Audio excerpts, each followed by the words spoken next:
Ah, bollocks. Okay guys, welcome to this Friday's Waffle. As you can probably tell, I've not even got changed yet. So anyway, I wouldn't normally be this well dressed. So I trust you've all had a decent week, guys. Weather wise up here, it's been really nice. It actually kind of feels like spring or even summer's just round the corner. You know, it's actually been pretty warm, so happy days. I think it's to get a wee bit cooler for the weekend, but that's to be expected. So, what was I going to say to you? In this corner you can see Yeah Kung Fu, and we've got the mighty Drop Zone. This is running on the Atari 8-bit, Atari 800, whatever it is, 130XE I think it is. So, so like I said, I hope you've had a decent week. I've had a particularly challenging week at work. It's been absolutely batshit mental, it really has. But I'll tell you one thing about having, I'm not going to say a stressful job, one thing about having a really busy job is you really look forward to the weekend. You know, when the weekend comes around, it's like wahoo or yahoo even. So I'm delighted with that. Not got much planned this week. Have I got anything planned at all? Not going out a run. Got my park run tomorrow morning, and then I'll probably get out for a bigger run on Sunday. As you can probably tell, I'm getting a bit chubbier looking because I've just not been doing as much running. I've pulled out of the West Highland Way race, which is the 100 miler, or it's 95 miles in June. Done it the last 2 years, last 3 years actually, but my training has just been rubbish, absolutely rubbish. So I've done these kind of races often enough to know when it's when you've not done the proper training, and I'm not in the right place. I'm not in the right place physically or mentally, but I'm still going to keep running, but I'm probably just going to give the ultras a wee rest for a wee while. So anyway, enough about my running. What have I been doing this week gaming wise? What have I been doing? I've not been using my VR, my Samsung VR. That's quite surprising. I've just kind of forgotten to use it. I really need to start seeing what else is out there. So I've not been using that. What was I doing this week? I haven't played any of the, I was going to say the Walking Dead, what do you call it? The Last of Us on the PS4. Myself and I'm saying myself, my daughter, it's myself that's been playing it, and Ava, she likes to watch me playing through. So we're doing that last week. We've not played it at all this week. My wife, she was working late one night this week, and then my wife and daughter were at a 5 Seconds of Summer concert through in Glasgow on, was it Wednesday? I think it was Tuesday, and I had my daughter's first parents' evening at the high school.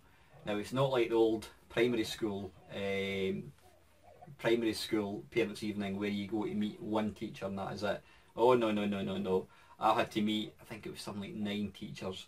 But I've got to say, her report from every single one of them was just glowing. They couldn't say enough good things about her. She's a lovely wee girl, you know, really does well, polite, you know, just she had a perfect report card. So you know what, you can't ask for any more than that. So I've told her I would buy her something nice. So we'll see what happens. But so that was, I've had quite a busy week this week. What was I playing? I was playing, I've been playing a wee bit of that Novabug picked R-Type Leo for the YouTubers High Score Challenge. Now I must admit, I had never really played that game before. I'm one of these dafties. Probably a dafty. If there's a series of games, say for example like R-Type or is it Aero Fighters, I think it is. If there's a series of games in the arcade, I always think I'm not going to play the second one, or I'm not going to play the third one until I've somehow completed the first ones. Now the chances of me completing R-Type or Aero Fighters, any of these ones, is probably 0. So I don't know why I don't do that, but the reason I've never looked at R-Type 2 or R-Type Leo is because I look upon them as like sequels. I think, well, I need to complete the first one before I play the second two. So it's a bit daft. It's a kind of really stupid mentality to actually have, but that's why I've never played it. And like I said, it was Chris that picked it for this YouTuber's channel challenge thing, and what a fantastic looking game, absolutely gorgeous looking. I mean, I'm not a, as I keep saying, I'm not a horizontal scrolling shoot 'em up fan, but I love R-Types, and this R-Type is just gorgeous, it really is. So I've been playing a wee bit of that. What I didn't realise is for this high score challenge thing is you basically have, is it 2 weeks, you've got a deadline to submit a score. What I didn't realise is you can actually play it as many times as you want, and then you can submit your best score as long as it's on video. I didn't realise that. I mean, I've only taken part in 2 of them. This one was the second one, and I took part in the, I was going to say I took part in the, what do you call it? The track and field. That's not actually true. I did take part in it, but that was the week that I took my channel down, so I ended up not submitting. So I've only actually taken part in one. But yeah, really looking forward to it. I've joined I've been signed up to the YouTubers High Score Challenge Facebook page, so looking forward to getting stuck into that. Other stuff, before I forget, I mentioned my little project, my project thing for the iCade. In fact, I'll let you just see it 2 seconds. There's really nothing exciting to look at, but I've got an iCade which was a kind of wee cabinet thing to use. You could plug your iPad in and you could basically, it's got like proper controls. Mine's never gets used, so what I'm planning to do is, this is really nothing exciting, I have bought myself on Amazon this. That is the iPad screen. You can see there, super thin. That's the iPad screen. So what I'm planning to do is that is going to be the screen. I've got the not the iPad, I've got the Pi, I was going to say iPi. I've got the Raspberry Pi 3, which is going to be the computer that's actually driving the thing. And what I've done is I've taken out the controls for, this away again, I've taken out the controls out of the iCade because they're very, very, very, very clicky and really annoying, to the point that if you're actually using it, the sound of the buttons would actually kind of distort the sound of the thing. You wouldn't even hear the sound of the game because of the click, click, click, click, click. So my good mate Mike, who did my Robotron stick, he has, I think I mentioned this last week again, he's agreed he's kindly going to swap over the joystick and put some better buttons, so it's going to be more like that, rather than, I know they're a wee bit clicky, but they're going to be better buttons. So Mike's got that, he told me today he's got that. He's actually going to be building an iCade sort of Pi thing as well, so that's my wee project. How it turns out, I've got no idea.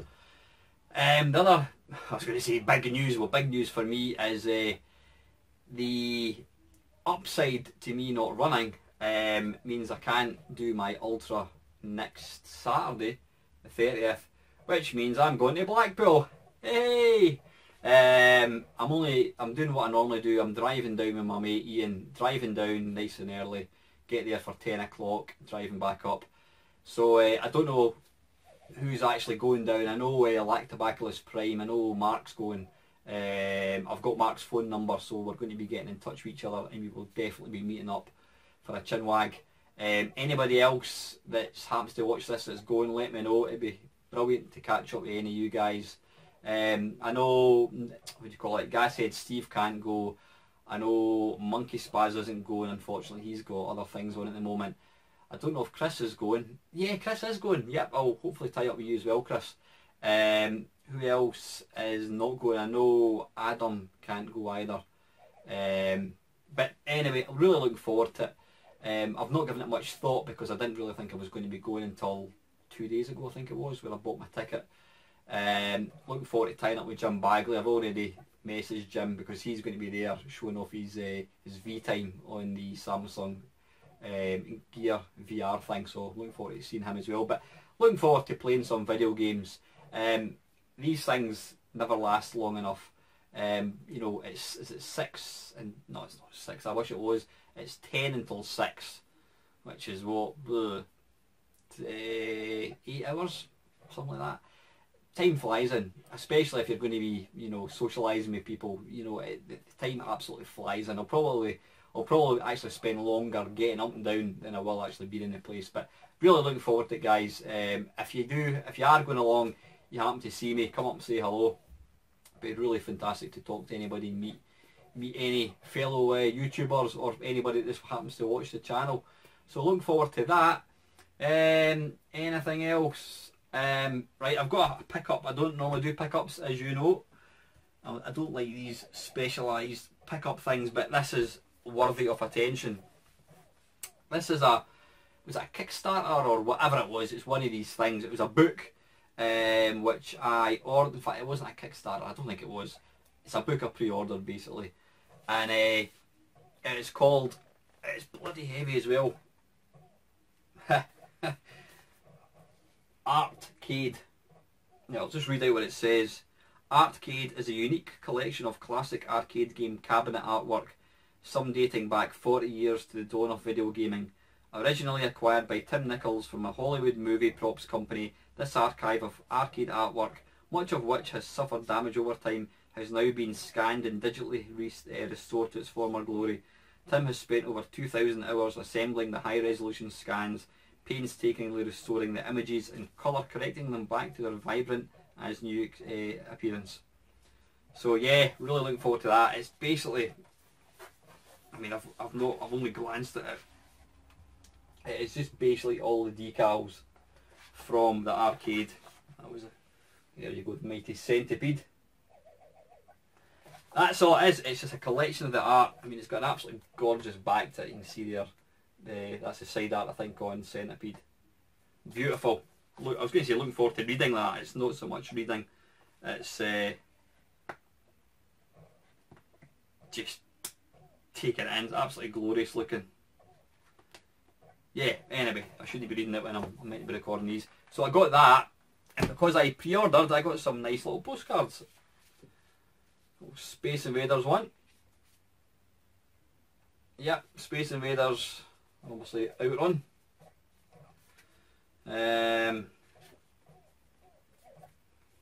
Star Wars. Oh, what one's that? Right, there's 1942. Does it actually tell you? Right, I don't actually know what this one is. No idea, but this is going to tell me. Ah, Midnight Resistance from Data East. There you go, I wouldn't have known that. So yeah, I got that. That arrived in the post today. I noticed, I think I mentioned a while back, as you know, I'm a bit of a glutton for Android tablet, oblique console type, handheld type things. GXD, who make the SJ1000, whatever it's called, they released a new one that's coming out. I can't even remember the name of it, and I pre-ordered it about 3 months ago, and I completely forgot all about it. I got an email to say it's getting released. I think it's the 6th of May. It looks really nice, so looking forward to getting that. I mean, I've already paid for it. I'm not even going to tell you how much it costs. I've already paid for it. I paid for it 3-4 months ago, so this is a bit of a little bonus when this thing arrives. I'm looking forward to getting that, but I'll be sure to do a wee Mamemeister look at type thing. So that's all the extra wee bits I was going to talk about. So yeah, on to the completely unrelated to gaming. This is something that everybody's aware of, and it's just what a real shit year this has been for celebrity deaths. I don't like the word celebrity. Celebrity doesn't mean anything to me. Well-known artistic people, we'll call it that. I mean, who did we start with? We had Lemmy, we had David Bowie, Victoria Wood yesterday, Prince today, Paul Daniels, loads of people, Ronnie Corbett, tons and tons of people. My good mate Tony as well. It's just been a bad year. People are all really saying, oh, there's been so many, and I've been kind of trying to think about this. Has it been a bad year for like deaths, or has it always been like that? I mean, people are dying all the time, but I'm just trying to think, has this year been worse? It does certainly feel like it has. I think because there's just been so many real big high profile people that have gone. You know, all these people, I mean, absolute icons in music. I wasn't a big Bowie fan. I would be lying if I said I was, but I completely respected what he did. Same with Prince. I actually kind of didn't like. I always thought he was a bit of a twat. He always arrogant, self-obsessive. You know, I mean, he called himself a symbol, but you know what? When it came to artistic ability, he was legendary. I mean, he's one of these guys. He could put out pop music. He could put out. I mean, he wrote what's the name of that song? Nothing Compares to You, Sinead O'Connor. He could write, he could turn his hand to anything. He was an absolutely amazing guitarist. I'm quite sure he could have probably, you know, you've probably heard that Axl Rose is going to be taking over from AC/DC as the lead singer. I'm quite sure Prince, excuse me, could have probably done the job just as well. He was one of these guys. He had such a high, you know, range in his voice. Just phenomenal. Like I said, it wasn't my cup of tea, but I completely respect him as an artist. Big loss. Same with these guys, Ronnie Corbett, Victoria Wood. You know, they were real. They've done so much for entertainment, you know, and it'll be a sad loss. But aye, it probably has been a bit of a crap start to the year. I mean, we're not even end of April yet. We're only halfway through April, so technically we're only, what, 4.5 months into the year. So who knows? I have to laugh on Facebook. People say, how come it's only the good people that they take? That's not entirely true. It's because the twats that die, nobody gives a shit about them, and they don't post on Facebook about them. So you probably find there's been plenty of people that nobody could care two shits about have actually died. So aye, that's that. Right, I'm just going to stop this a second.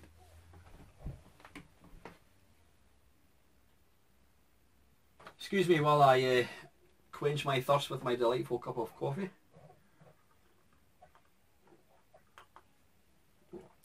Lovely. Right. Now then, boys and girls. Right, I've only got. Before I forget, this 5 random questions thing that I put out 2 weeks ago. I know, again, I said it last week, but I've just been flabbergasted with the responses I've had to this. It's I mean, it seems to have really struck a chord with some people. I mean, normally when you get these 5 questions, people will give an answer, but the number of people that have said to me, like, oh, they're brilliant questions, thanks very much, and you know, I've been watching videos of people that I've never even heard of who've taken time to do it, not because they saw my video, but they saw somebody else's video, and they said that when they saw the questions, they just thought they were really good. So yeah, I hope you're absolutely blown away with the response. Thank you very much to everybody that's taken time to make a video response. But you know what, these things, they don't go out to try and get me subs or views or anything like that. Nothing like that. It's all about provoking conversation between us fellow YouTubers. It's getting people thinking, and you know, that's what keeps this whole thing kind of gelled together. It's the fact that we can all talk about our experiences. I've never hidden the fact that my favourite type of video is this thing, people talking to the camera, because it gets people, it makes people think, it's interesting. I love to hear people talk about video games. I love the one-on-ones. I had a really nice message from Dean. What was I going to say? Dean, he did a message. What's your? I'm actually Corleone. You know, I'm terrible. I'm absolutely terrible at YouTube names. Corleone. Oh, Dean, I really apologise, mate. I'll I'll post it up here what your name is. I'm terrible. I just tend to know people with their first names. But Dean, he has posted 5 random questions. Really good questions. I watched his video a couple of days ago, and I'm going to be doing a video response to that.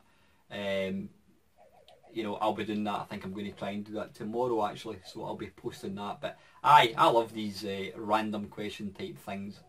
It just you know, it gets people thinking, it gets people talking about this hobby of ours. So yeah, that'll be coming out next week. Right, anyway, back to where I was before I stopped and went off on a complete tangent. Now, one of the questions I asked last week, 2 weeks ago, whenever it was sorry, you know, have you ever thought about giving up YouTube? And a couple of people have touched on the subject, saying, well, no, I'm going to continue doing it as long as I can. I'll do it until YouTube decide to take down the videos, or they start to charge or whatever. And you know, that kind of got me thinking. I mean, that's a distinct possibility. It could happen because we don't pay for this service. You don't pay for watching it, I don't pay for uploading videos. It's completely free. It's got me thinking, yeah, so there's nothing to stop YouTube one day deciding, nah, we're going to start charging or whatever. I mean, would I pay to have a channel? Possibly. I wouldn't pay a great deal. If they said it's going to be £10 a month, then I would probably do it. Yeah, I probably would. I maybe shouldn't be saying that because somebody from YouTube might well see this video. Highly unlikely. Yeah, I probably would pay as long as it wasn't any more than, say, £10 a month, because then if it was, then I'd probably knock it in the head. But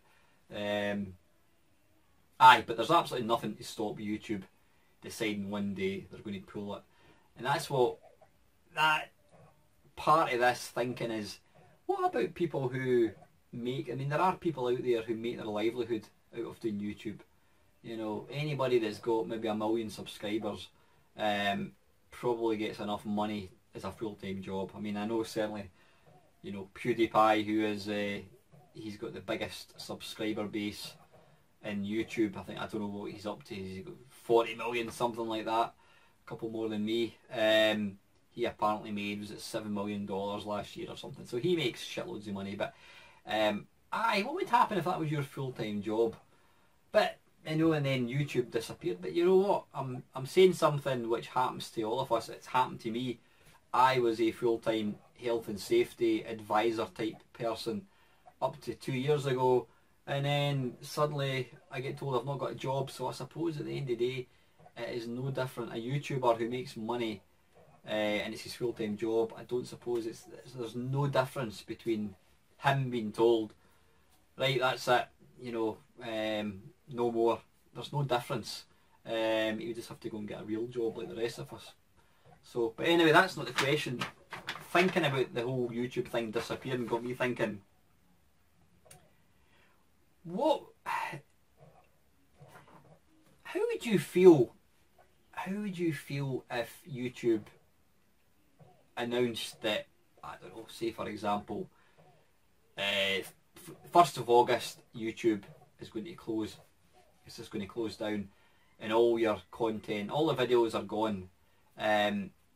What would you feel about that? How would that affect you as a YouTuber? It would be kind of depressing, I think, to think that, I mean, I'm over 700 videos now, which is just ridiculous. I mean, when I started this channel, was it 2000? I think it was about mid 2013 I started it. When I started the channel, I was putting out a video every day. I was doing a 10-minute mashup every single day, and I would probably say for the first year and a half, I was doing 7 videos a week, quite literally. And then over the last, whatever it is, last 12 months, I've dramatically cut back. A, I don't have the time. B, the content suffers because you're just putting out stuff for the sake of it. And C, people simply don't have the time to watch all your videos. So what's the point of overburdening the, you know, people with videos that they're not going to watch? There's no purpose to that at all. So I try and I like to try and get at least 3 videos out a week. I usually try and do one video every couple of days. It's very rare now that I'll do a video 2 days in the trot. I think I did it this week. Aye, you know what it was? I did the what do you call it? Is this the worst game ever? Green Beret on the Commodore Plus 4. I just had an idea. I was sitting working and I just thought about the game because I've actually got an Arcade Perfect coming out.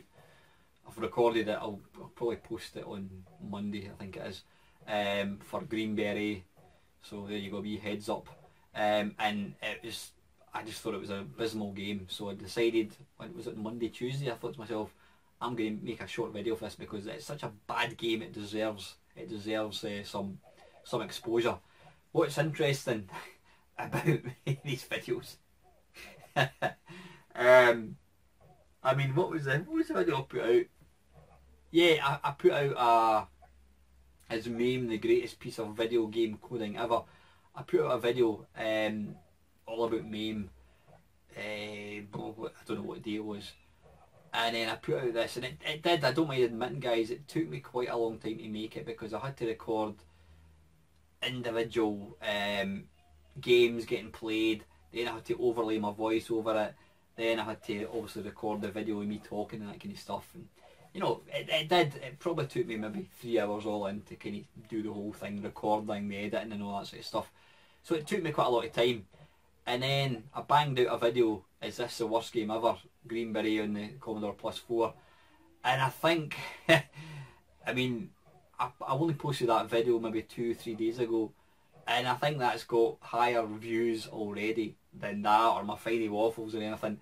It just goes to show there is no tried and tested formula about what people will watch. You know, it's all about content. It's not about production values or anything, and you can never, you know, you can never ever tell what's going to be popular. I think sometimes something like this, is this a shit game?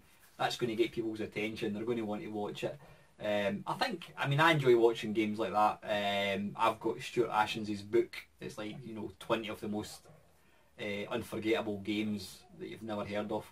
There's something quite appealing about seeing the worst things ever. I mean, you get all these stupid things on at Christmas time, you know, the top 50 epic failures and all that kind of nonsense. But aye, a video that took me 8 minutes to record has got more views than a video that took me 3 hours to record. So if you're ever in this game to try and get, you know, and you want tips as to what videos are popular, you've come to the wrong place. I have got no idea at all. I mean, any video I put out, I always try and make it, I try my best to make it entertaining, because at the end of the day, people are, you know, if they're watching a video of you and you're dull, then they're just going to switch it off. I know I would. I mean, it's not the first time I've watched a video from someone and I just think, nah, this isn't happening.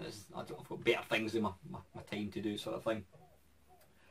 So, aye, but where was I going with this? What would I do if YouTube was to close down? Aye, I've got about 700 videos. I would be disappointed, I'd be saddened to think that all my videos had disappeared. It would be sad, and this might sound arrogant. Is that the right word? I don't think that's the right word. I would probably download all my videos and keep them, store them on my computer, because at the end of the day, it's something that I've done. You know, I've spent 3.5 years, whatever it is, doing this. It's like people making TV programmes. You know, suddenly they decide that's it, no more. You're going to want to have a record of it. The thing for me that I like about my videos, for me personally, is it's kind of a diary of my, you know, video game hobby. You know, it's charted what I've been doing over the last 3 years in my personal life, things that have happened, video games, systems I've bought. So, you know, even in 20 years time, if I'm still alive, I can watch these videos and think, oh man, I remember getting that, I remember getting the 3DO, or I remember having that thing called the Vectrex. And dare I say, when I've long gone to the arcade in the sky, I can't think, well, I should watch it, but my daughter would have some kind of footage of our old man. This is what he used to do in this thing called YouTube. So I would be tempted to kind of download all my videos just to keep them. They would take forever. It would take forever. I'd love to think that YouTube, if they decided they were going to close shop, they would give YouTubers a nice easy link to download everything. I can't see that happening somehow, so I'd have to kind of go and use one of these websites where you can download stuff, download videos. But what would you do? What would, if you knew, if you were told that YouTube was going to close up shop on the 1st of August, what would you do? Would you be happy just to let your video content disappear? Would you want to back it up? I mean, I've not got a backup. I don't back up any videos that I make, but would you want to keep it for posterity? Interesting question. Something that I've never given much thought up until you know, people were talking about the possibility of YouTube kind of closing up shop. So, give me your thoughts, guys. Pin your comments below if you had if you've got a YouTube channel and you knew for certain that YouTube were going to close down. Would you back up your videos, or would you be quite happy to think, nah, that it was you know, it was something I did then. It's the now, so it's in the past. Give me your thoughts by all means if you want to make a VR for it. That'd be fantastic. So yeah, that is it. I've not really got much else to talk about.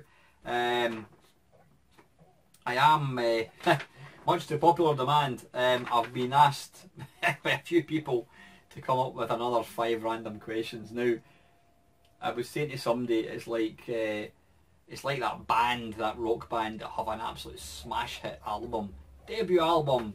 You know, I won a Brit Award for the, you know, 5 random questions, and people want a sequel. They want another. They want more.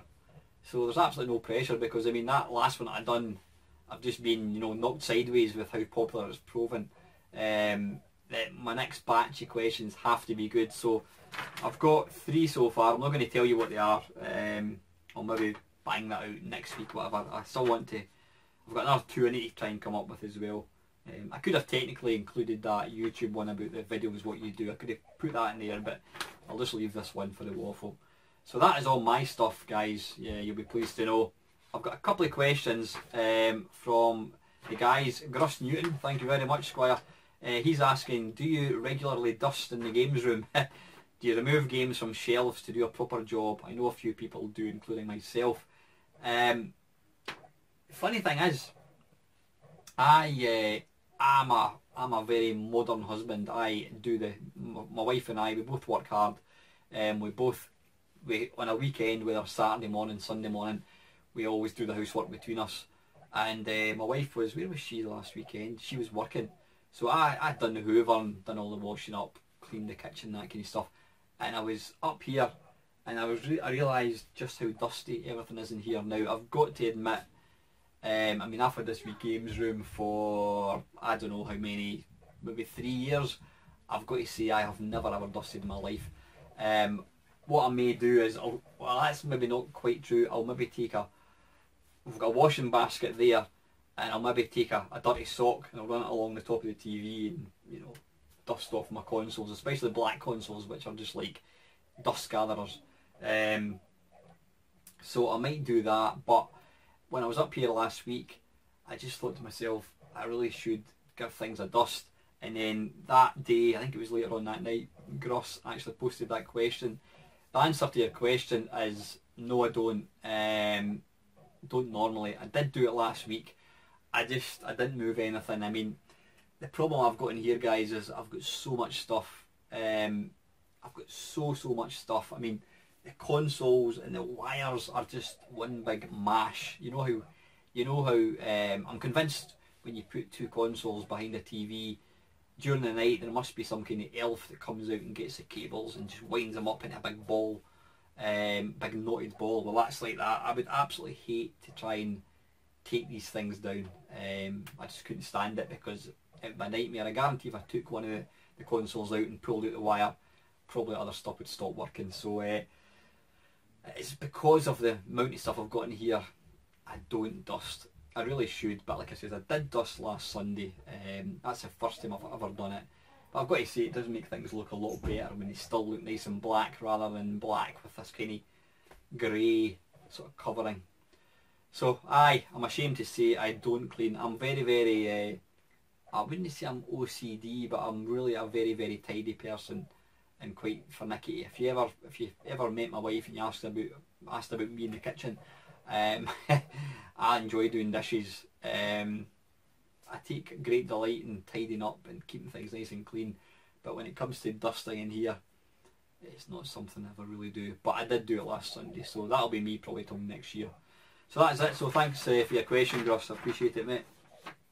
And very, very lastly, down the rabbit hole, Kev. Cheers, Kev. He always, it's usually on a Thursday, he bangs a question out to me. For the Friday Waffle, hi Alan. Have you ever played Bill and Ted's excellent Game Boy adventure? I'm not quite sure how much of an original Game Boy fan you are, but I know you do love Mamemeister. An excellent YouTuber I subscribe to, Game Boyle. Oh, I like the plain words, Game Boy. Recently did a review of Bill and Ted on the Game Boy, and he drew a comparison with Mamemeister, saying this handheld game is very much a clone of one of your favourite titles. By the way, if you are into the original Game Boy, that fellow does excellent videos. I'll take a wee look at him, Kev. Thank you. So Game Boyle. I have got. In fact, I'll go and let you see it because it's rather nice. Now, have I got batteries in this thing? I think I have actually. Whoa! I've got a mate, Joe. Now Joe, he's actually calls himself Joe Bleeps because Joe actually he goes to nightclubs and he's a DJ, but he makes all his music on these things on the Game Boy. Now he actually does a lot of mods as well. I mean, he's fantastic, terribly talented guy. It was Joe that did the Game Boy Advance original and fitted the back screen for me. He's really, really shit hot. So I bought this on eBay and sent it to Joe, and what he did was he put a lovely screen in it. Really nice. Now, in fact, tell you what I'm going to do. When I bought this, I also bought one of these. It is the EverDrive cartridge.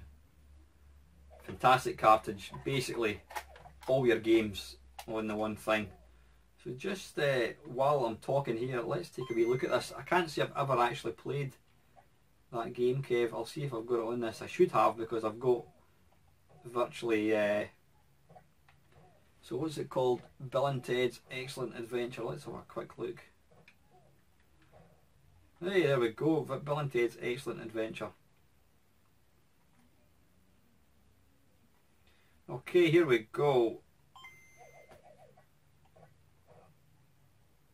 Ah, bollocks. Wait a minute, I must have...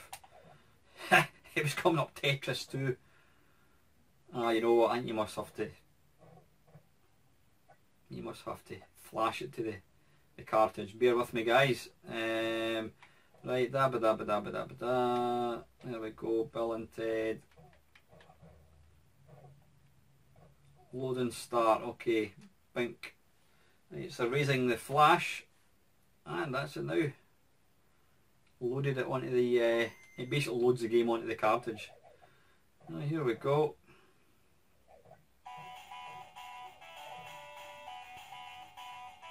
I see they're actually planning to make a remake of, or a follow-up to this. Greetings my excellent friends. Okay, here we go. Australia 1905. It makes such a big difference, see having the backlit screen though. Ah, right, okay, I get you. Now, I've got to say, I would probably never have ever thought about playing this game just because it sounds crap. Now, I don't know if you can see that. It's very, very basic graphics, but I can completely see what the guy's saying, that it's quite similar to Mamemeister. You know, it's basic sprites and wee things you collect, so I'll give that a bash. Excellent, thank you very much for that, Kev. So anyway guys, listen, I'm going to wrap this up. I've kind of spoke about everything else that I'm going to, that I want to talk about.